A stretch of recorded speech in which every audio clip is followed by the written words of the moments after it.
Hello, good morning. Uh, I'm I'm testing out my new microphone, so I'm hoping the audio's better on this live stream. But I'm here in my own head, in my own life, trying to sort out everything. And one of the topics that I'm thinking about is the war. That's what's on the news, and that's what my eyes are seeing. And I'm trying to sort it out in my head. Is it a good thing or is it a bad thing? The past week I've really felt sickened, really sickened by what I've seen. I mean, war's a funny thing. I have a mental health disorder, so I don't know if this is the same for all people, but when I see information, I'm normally running at like 2,000 miles an hour, and the information needs to be somewhat able to connect to some element that's going on in my head for me to be able to stop going so fast, turn around, take in that information and continue. Um, and with war, my mind isn't aligned to war. My mental health, my mental health is aligned to fighting, which is basically war. My mental health is war in its own psychotic world, and everything I do is to mitigate and avoid that. So when I see war on the outside, I think it must be a natural habitual pattern instilled in me, but I try to avoid it. And it's only been the past 6 months that I'm watching the news and taking it all in and processing all the little details that I normally miss to say, oh my God. And it's taken 6 months for it to slowly seep in the reality. And it's sickening.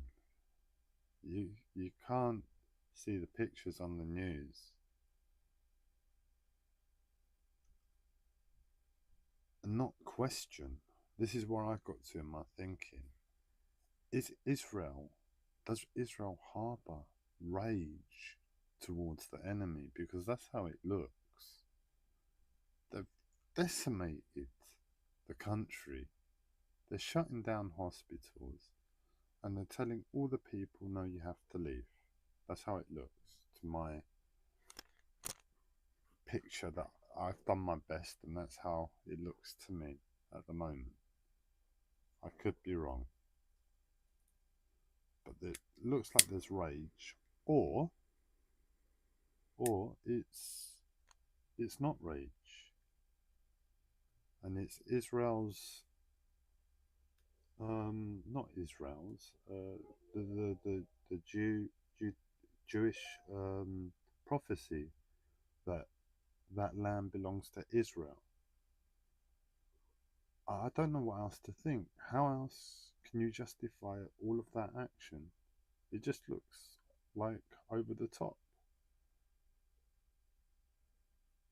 I mean, the amount of destruction to the amount of people that have died isn't a normal war. Most wars you get, I can imagine you get like destruction, and then the amount of people, a good amount of people die within that. Somehow, I don't know how the Israeli army have done it, but they've managed to limit the total destruction of the country. That's how it looks in the pictures on the news. Like the whole country's been destroyed. They're shutting hospitals down. All the bread stations have been shut down. Water stations have been shut down. They're shutting down the country very slowly. the lights are turning off, and the people are moving slowly like sheep, and they're using they're using bombs as sheepdogs for the people. It's That's how it looks to me, man. Please tell me Please tell me in the comments. No, no, no, Gabriel. It's just you and your mental health. That's not the world. I'll feel better. Tell me, please. But it really looks like they're trying to find homes for those people in neighbouring countries, and I don't understand that. The hostages have been offered back to Israel now if you just stop the war, and Israel aren't obliging. And that was their original mission in the war, and it looks like they've got an ulterior motive now. So what is going on? Take your hostages back and let the people have their land.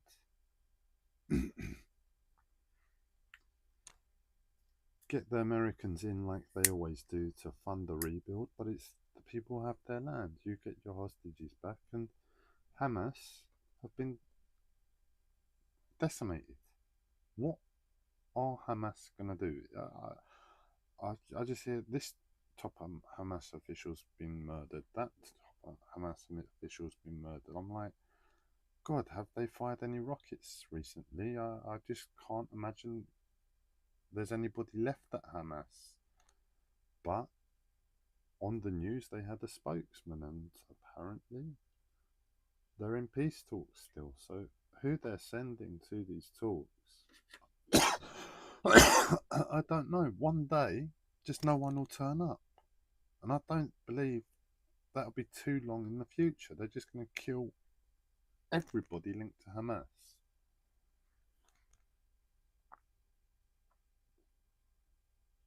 But that's the bad news. And we touched on the good. And the good is bad. The good is that only 50, 60,000 people have been killed. Somehow, we have to look at it as the big picture in my head. We look at the big picture. They have a lot of fury in their arsenal, and they have unleashed it. That looks to me like a fact. A lot of rage in their arsenal, and they have unleashed it. They have unleashed rage upon an enemy. The reason for that has been said. Okay, we're sorry. Here, take your hostages back. Please stop. And they're like, no, we're continuing. From this perspective, it looks like pure rage is guiding them at the moment towards other human beings for reasons unbeknown to anybody other than the people who are doing it, surely. So that's really the bad, and it's not to put it down on Israel, because at the same time, as wars go, if that is all the rage that is being fired and there, and it's not to pick bones with Israel, because if you're really honest with yourself, you're at war and you have thousands of people's lives, millions of people's lives on your mind. You're going to go to levels of rage in response and proactiveness towards the enemy. That's war. It makes sense. It's very much looking like the hostages aren't the reason for that rage. And that's why we can see the rage now, but it was always there. It's just we can see it. And we're saying, okay, Israel, well, what is the reason now? I haven't been listening it for a day or two. It's been too much. So they might have responded with some bullshit reason for war, why anybody kills another person. But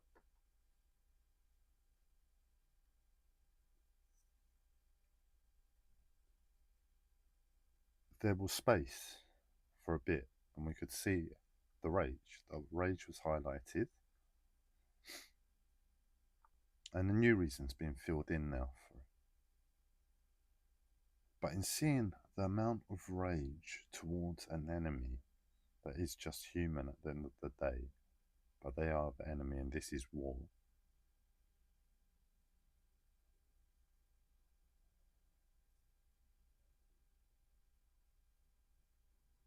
We then look back at it and you see there's a lot of consciousness that's been applied in a good way to mitigate the suffering, whilst absolutely doing their best to let as much rage as possible flow. So they've really gone to war. And that's the horrible truth. It's not Israel. Israel have tried to apply a lot of consciousness to this. That's how it comes to me. They've got a lot of anger in them towards their opponent, and that's war. Unfortunately, war is justified in the first place. I don't really like politics and getting into nitty-gritties justifying war, not justifying war. It shouldn't be there in the first place. If it is,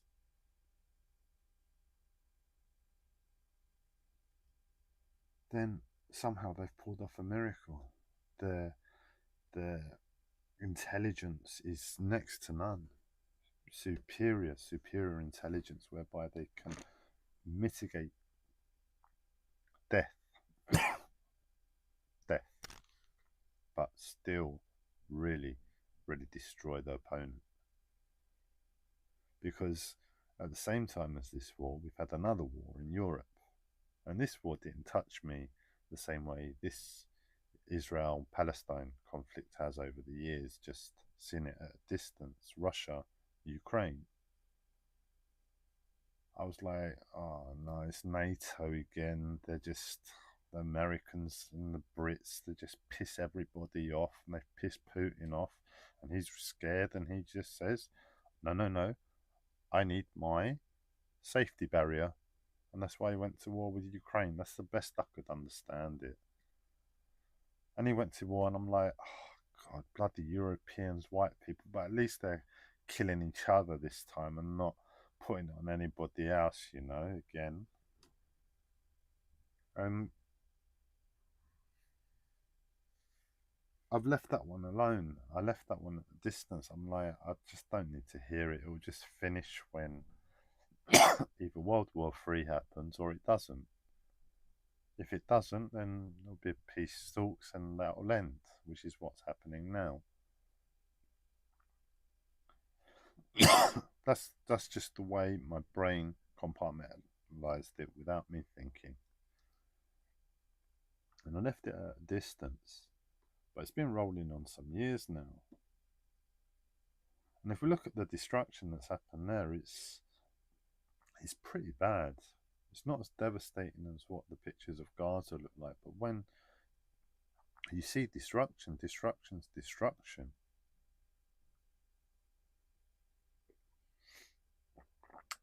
So in my head, I'm thinking Gaza's been nearly leveled by now. The country's out of action, hospitals are shut down, bread stations. I mean, even if the war was to stop, the people would be suffering for years with the devastation of the infrastructure. So if we can get in aid, and I mean, I don't want to get involved. It's terrible.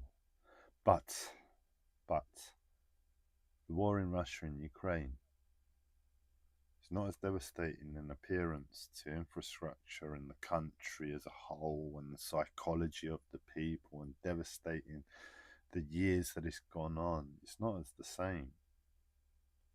And somehow the war in Ukraine-Russia has killed over 1 million people, whereas the war in Gaza has limited it to 50,000. And you see that and you think, for whatever it is, consciousness must have been applied by the side whose rage is visible. Consciousness must have been applied. And that is what I believe is to be seen from this. That somehow this most disgusting of wars, it's only killed 50,000, but this one moves me compared to Russia and Ukraine. And if I was to look at all the details, if my brain was to sit down, look at all the lives that have been touched and murdered, I'm pretty sure my mind would switch very quickly from compassionate to Gaza and Palestine first to the Ukrainians. As a reality, 1,000,000 lives, 1,000,000 homes, 1,000,000 families. The individual stories in Gaza, a good few would just go a lot deeper than just an initial death. We're talking whole families wiped out, homes lost, having to move country, limbs. Whereas in Russia and Ukraine, it's going to be like, oh, the soldier who's gone off to war isn't returning home. Oh no, this one person has had a similar story to the we just mentioned of in Gaza, because this happened down the street, but it's a lot fewer the extremes in this war. So we're comparing wars to try and understand war, to try and say, okay, this war is going this way and this one is going that way.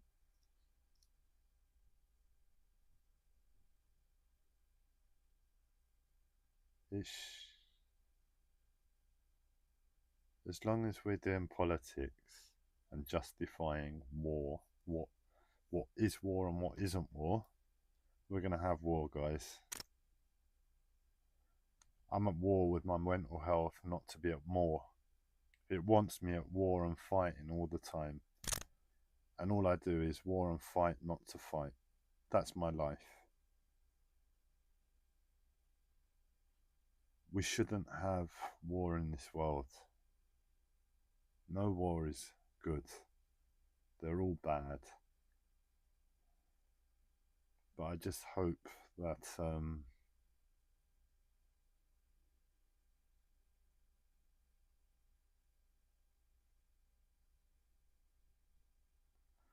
don't know what I hope for anymore. I'm still a bit knocked out from overdoing the news and trying to understand politics about a week ago.